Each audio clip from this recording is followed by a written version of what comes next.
Thank you for joining us all the way from Leeds. So it's a great thing about Zoom these days is that we can have people visit us from all over the world.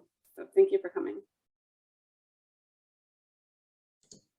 Yeah, thanks so much for having me and inviting me to join your seminar series today. I'm just going to pop my slides into full screen. Please just give me a shout if you have any trouble hearing me.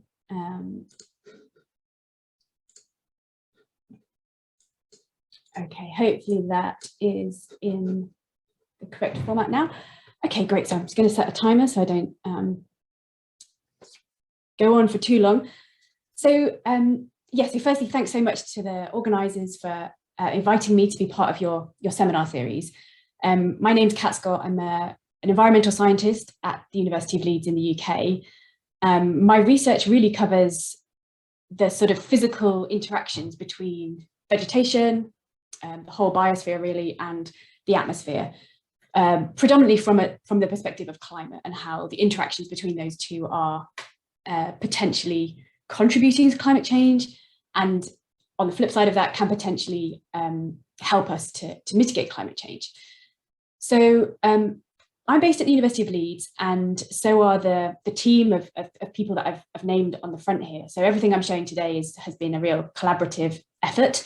And whilst we're all based at the University of Leeds, this particular team is funded by a charity called the United Bank of Carbon, UBOC.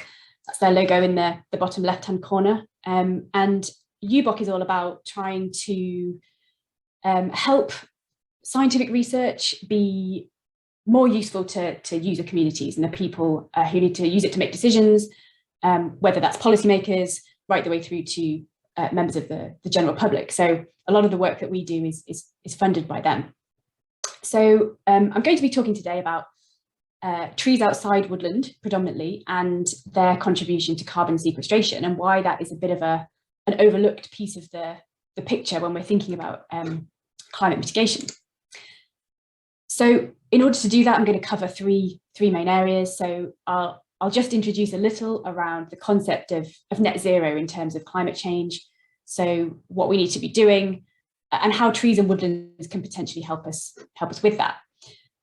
Then I'll look at a particular case study where we were quantifying carbon storage and sequestration, among other things, by the urban trees that make up the University of Leeds campus. So I'll say a bit about how we did that and what we found out, and then how we use that information to inform a much wider study that I'll talk about at the end, where we were looking at the contribution of trees outside woodlands to carbon sequestration and storage across the whole of West and North Yorkshire. And I'll explain where those regions are, how big they are, when we come to that.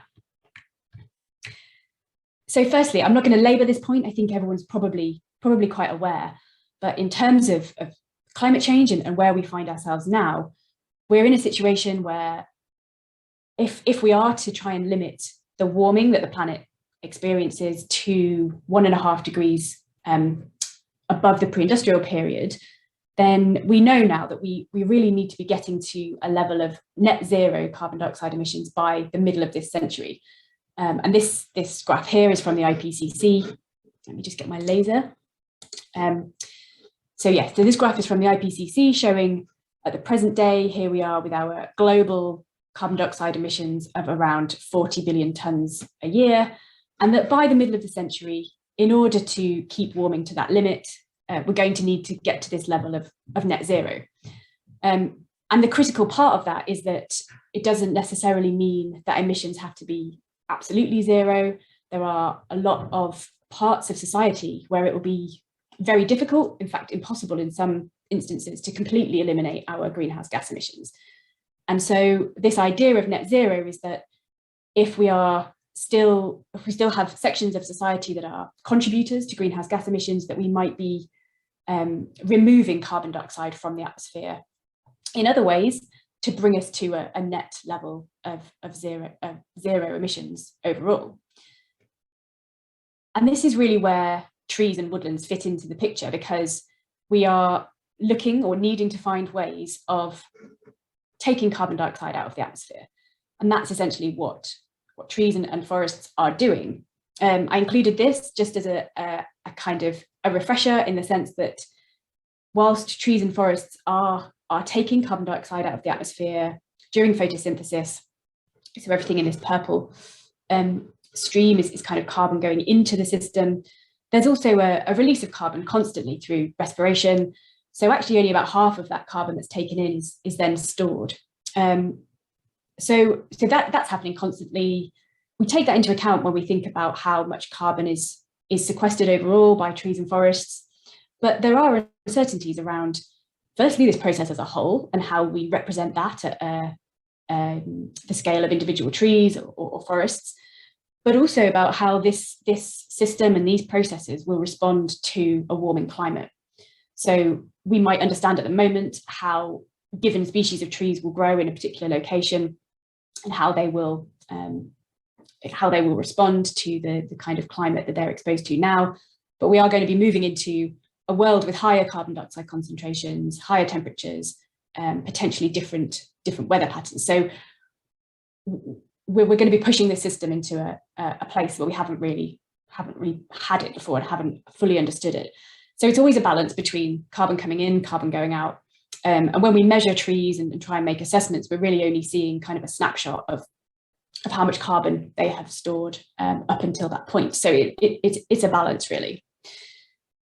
Thinking about the UK specifically, and I'm conscious that we're an international audience, but in the UK, we have a particularly low current level of tree cover and woodland coverage.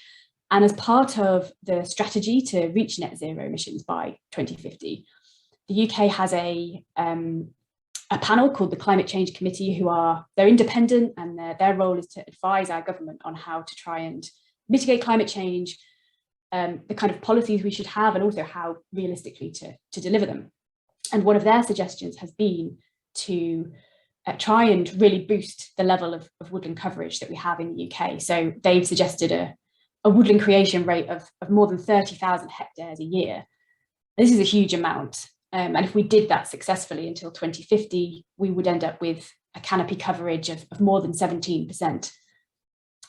But just looking across Europe at how we compare to our neighbours, that would still be extremely low comparatively. So we are really starting from a very low baseline. And I think that's why the idea of woodland creation and planting trees it's really kind of taken hold in the UK, because we are starting from such a low level, and there's a lot of scope to increase our woodland coverage in order to sequester carbon. Now, of course, the title of my presentation is all about trees outside woodlands. And I think at the moment, a lot of the conversations that are being had are very focused on woodlands. How do we create more woodlands at the scale of thousands and thousands of hectares? And trees outside woodlands aren't really getting the attention that they need, and the kind of investment that they need in order to make sure we are kind of preserving the ones we have and delivering new areas of trees outside woodlands. So some of the work we've been trying to do is to better understand what the role of those trees are from a variety of perspectives, but today I'm going to focus on the carbon side of things. So one of the ways we tried to, I suppose, shed a bit of light on this in a very local sense was to focus on our own university campus and try and understand how much carbon the trees that we have were sequestering, how much they've taken up so far, and how much realistically that was contributing to the overall sort of carbon footprint of the university. So as I say, I'm aware that we're an international group. So for anyone who's not familiar with Leeds in the UK, I just popped this red pin on our location. So we're in the north of England, quite close to Manchester. Within Leeds itself, which is quite a big city, the university is situated in the northwest, sort of on the edge of the most urban, most kind of heavily urbanized area as you move out to the north of the city. And this is an aerial view of our campus, from which you can get a bit of a sense of how much tree coverage we do actually have, and the fact that there are pockets of the campus that are really beautiful green spaces already.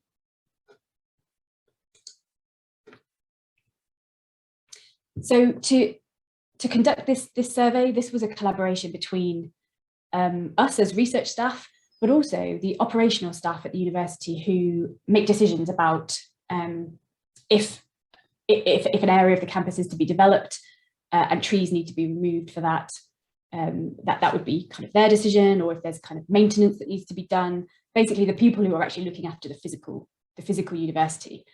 This was also a collaboration with our local council, Leeds City Council, who were really keen to get more information about what trees in the urban area were doing, what kind of services they were delivering, to inform things at a kind of wider scale.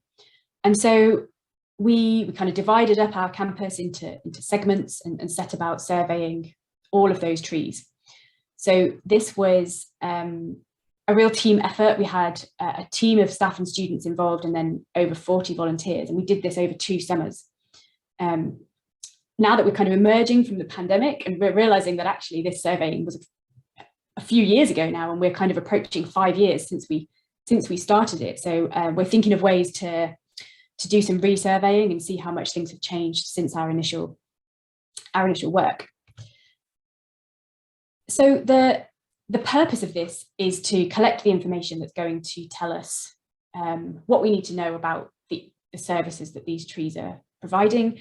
Carbon sequestration is one of them, but we were also interested in potential air quality, the role of these trees in air quality improvement, and also in surface water runoff.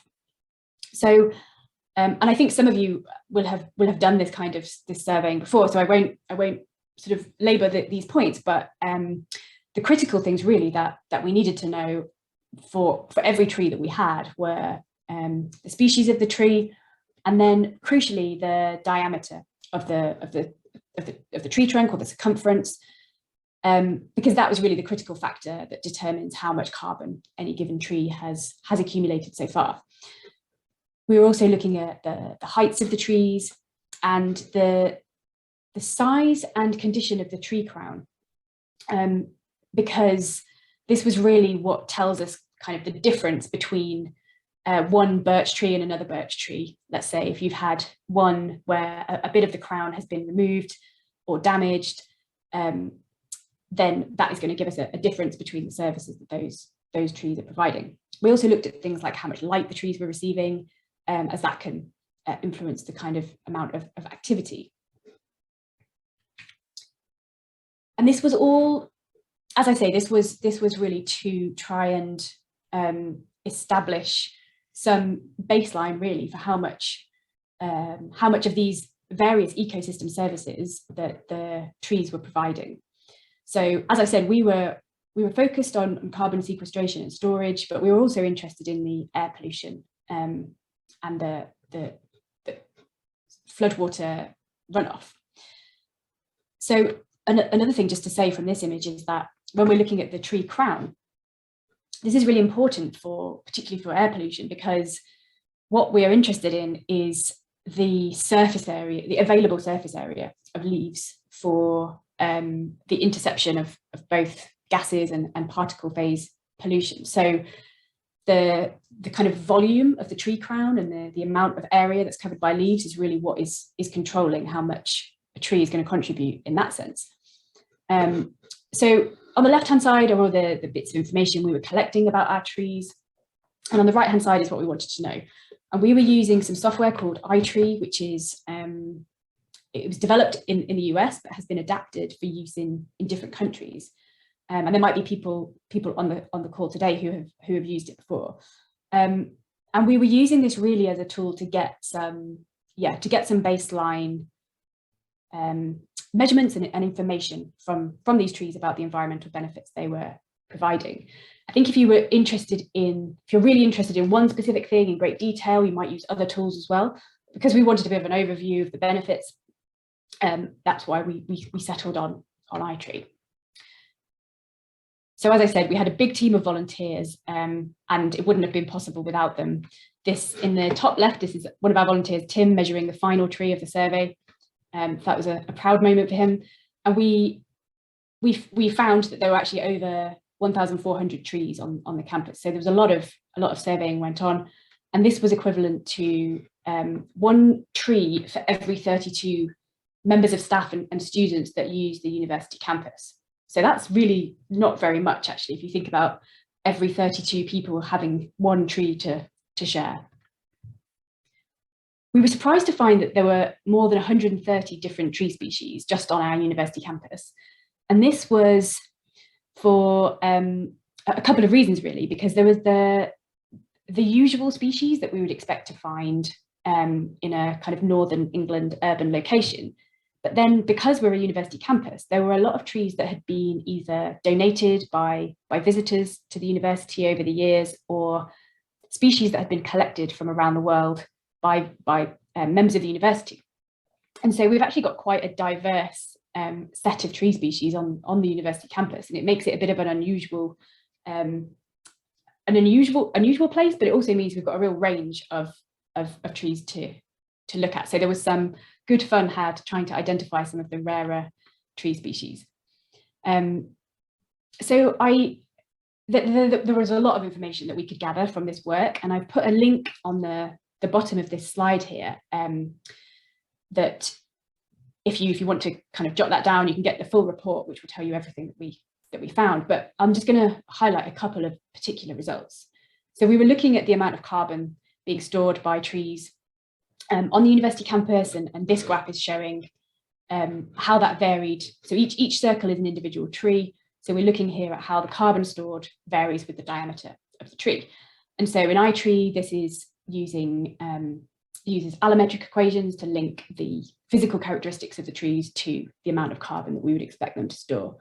And this is just showing that for the different species across campus, you can see how the amount of carbon stored varies predominantly by size. Species is important as well, but even then within species, we get some variation in terms of where there are individual trees that have particular characteristics, like missing branches, or had some sort of damage in some way that changes their carbon storage. Collectively across the campus, we found that the trees had taken up around 500 tons of carbon. So that's about 2,000 tons if we convert that to carbon dioxide.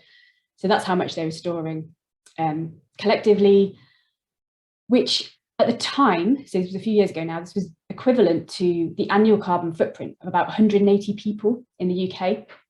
And so this, what this means is that this over 1,000 trees over the course of their lifetime had accumulated that much carbon, but it was only taking 180 people in the UK 1 year to emit that amount of carbon dioxide, which is scary, and I think really emphasizes kind of where we are in terms of the discrepancy between our emissions, greenhouse gases and carbon dioxide, and realistically what the biosphere can deliver for us in terms of carbon sequestration, and the fact that we've got a long way to go before we get our emissions down to a level where we could expect trees and other parts of the biosphere to be kind of compensating for the remaining emissions, and in order to get to net zero. Now, I'll just quickly say that was carbon storage, sorry. So that was what the trees had accumulated over their whole lifetime. A lot of the time we would want to know how much the trees are taking in per year. And iTree, this was done simply using those kind of one-time survey measurements. So iTree applies it a growth rate and gives you an estimate of how much a tree of a particular size is likely to grow in a year, and therefore how much carbon would be sequestered. So this isn't based on exactly how much those trees had grown in a year. And again, this gives us a total of just over 60 tons of CO2 being sequestered annually, which is about the equivalent to 6 people's carbon footprint. And when we think about the fact that we have 1 tree for every 32 people, you could start to see again how out of balance this these two values are. So that study was really a kind of, it was a combination of wanting to find out some information, but also wanting to involve the university community in learning more about the local campus. The council, the local authority that we're in Leeds, were really interested in this, and they wanted to know sort of what this meant for the local authority as a whole, and also for the surrounding local authorities. And so this is what has motivated the next piece of work that I'm going to talk about. So this was all about informing canopy expansion targets for a region called the White Rose Forest. And I'll show a map in a second of where that is. But this was really a collaboration between us at the university, the charity UBOC that I mentioned at the start, Leeds City Council, and then other national organisations like the Woodland Trust and the Forestry Commission in the UK, and then other regional government and local government organisations. So the White Rose Forest it's a community forest. We have a few of these in England that are basically collections of governments, collections of local authorities in a particular region that have kind of banded together to try and achieve a common goal. So for us, we're in the White Rose Forest region. So Leeds is in the sort of south of this particular region. So the White Rose Forest is made up of West Yorkshire, which is these kind of lower local authorities here, and North Yorkshire. So the northern set of those local authorities. And collectively, they cover about 1 million hectares of land. So it's a sizable region, and having sort of targets across this area, it's big enough that there's actually scope for some quite sizable changes to occur. You can see on this little map of the UK here how much of a chunk of northern England it actually takes up. And at the moment, this region has about 11% tree canopy cover. So again, compared to those statistics from around Europe, a lot of scope for an increase in canopy cover.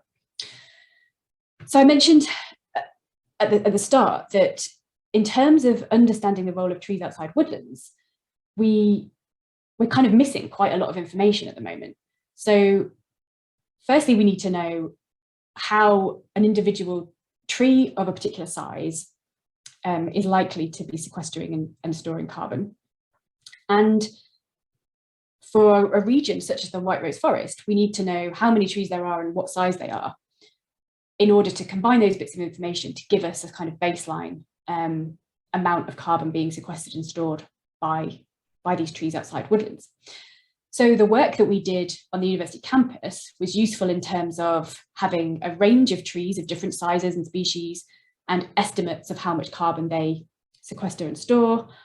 But we could combine with aerial imagery of those same trees and build some relationships between what we can tell on the ground and what we can tell from the aerial imagery.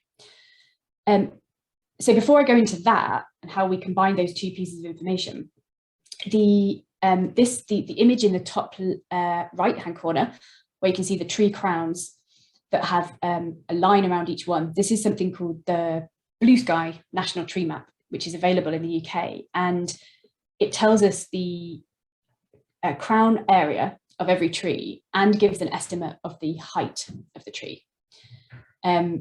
And so from this, we can make some initial estimates of the canopy coverage for trees outside woodlands by looking at what we have in total, and then taking away the trees that we consider to be within woodlands. In the UK, that's classified as anything inside an area of more than half a hectare is considered to be a woodland as far as our National Forest Inventory is concerned. Everything outside of that is a tree outside woodland. So you can imagine actually we've got trees that are parts of small groups that are also not classified as woodlands, and they would be counted in this trees outside woodlands. What we found from looking across this whole region was, so we started with Leeds where we're based, and we found actually that almost half of the canopy coverage was coming from trees outside woodlands. So these aren't being accounted for in our national inventories, in our estimates of carbon sequestration from trees, and it means there's a bit of a gap there. across the region as a whole, so this final bar for White Rose Forest is the whole region of all those local authorities. And the percentage was a bit lower. It's about 40% of the total canopy cover was made up of trees outside woodlands. But it's still a substantial chunk that at the moment we're not really representing or understanding very well. So as I mentioned, we tried to combine the information we'd collected for the university campus. What we essentially had to do was match up the trees that we'd measured, the physical characteristics on the ground, with the information we could gather from the aerial imagery, in order to develop a relationship between the carbon sequestered and carbon stored and the characteristics we could determine from the aerial imagery, because that's what we had for the whole region. So I can talk about this in a bit more detail if people are interested, but that was the sort of basic idea. And so we ended up with, for the trees on the university campus, we had to go through a bit of a process of pairing them up and making sure we were convinced that we were using the same tree in each data set.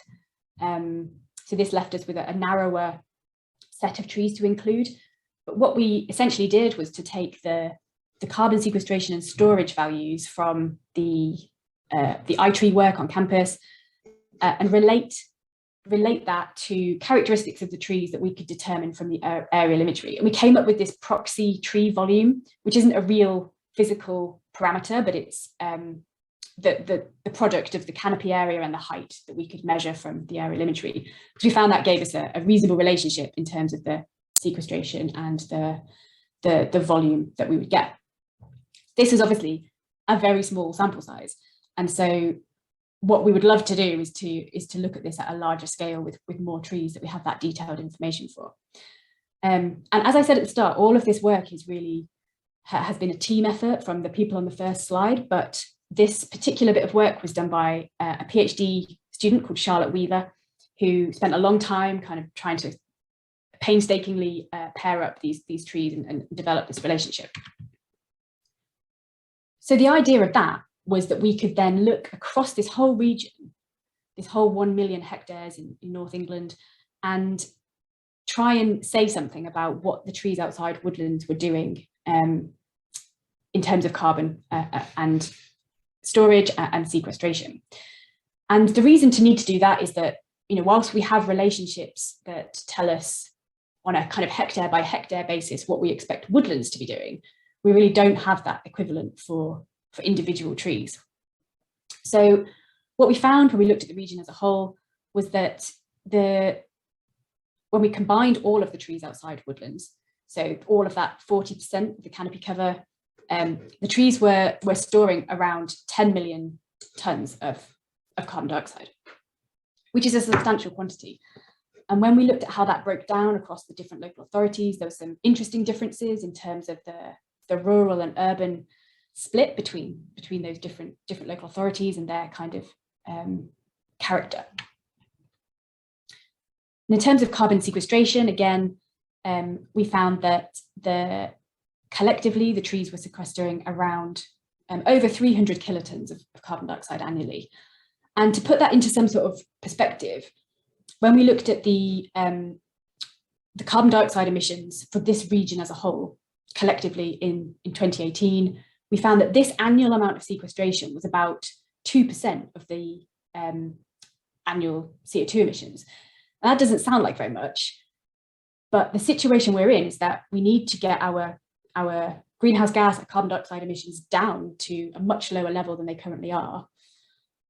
And then we're hoping that trees and woodlands are going to be able to take up some of that residual in terms of the remaining emissions. So we aren't expecting these trees to be taking up a huge chunk of those emissions. Once we get the emissions down, that kind of contribution is going to become much more substantial. And at the moment, we aren't really accounting for that in any way. So all of this was useful information for our local authorities. In Leeds specifically, the council knew that we've got about 17% canopy cover across the city as a whole. But they now know that about half of that is in what we would call trees outside woodlands. And so we need to have policies in place to kind of protect those trees, but also strategies to actually ensure that we are planting more of those trees, and we're doing it in a way that means those trees can survive, to grow to a point where they are contributing in terms of carbon sequestration. And just to add here that actually, in terms of targets for canopy expansion, the Leeds local authority, which is covered by this area here, has ambitions now to try and double its canopy cover by 2050.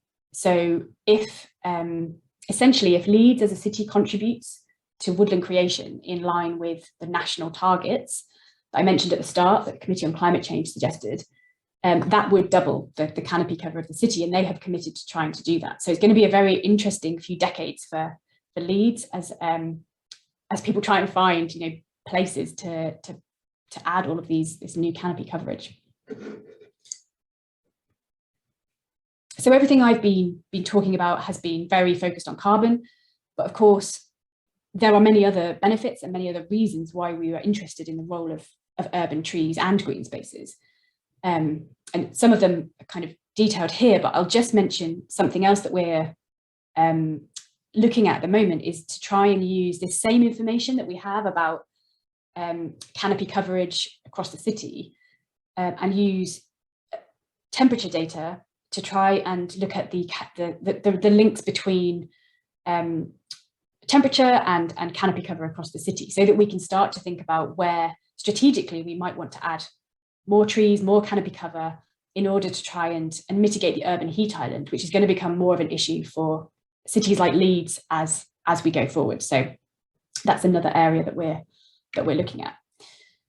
So I'll just finish by reiterating really that we know that planting trees and creating woodlands can contribute to reaching net zero globally, but also on a country by country basis. But that is only if we really have substantial and rapid cuts to our greenhouse gas emissions. We aren't suggesting that planting trees is going to solve this problem all by itself.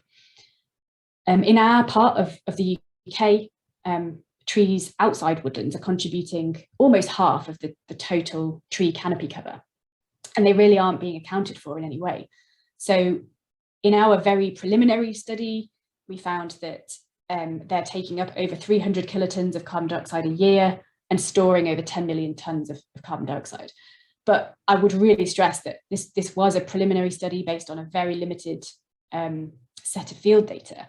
And actually what we really need is more field data collected at the same time as aerial imagery, so that we can start to build kind of more robust links between those data sets and accurately project how carbon sequestration might be happening over a larger area and into the future, because that's not something we can really project from this information at the moment. So I'll leave it there and just thank you all for your attention, and really, really happy to answer any questions and have a discussion now.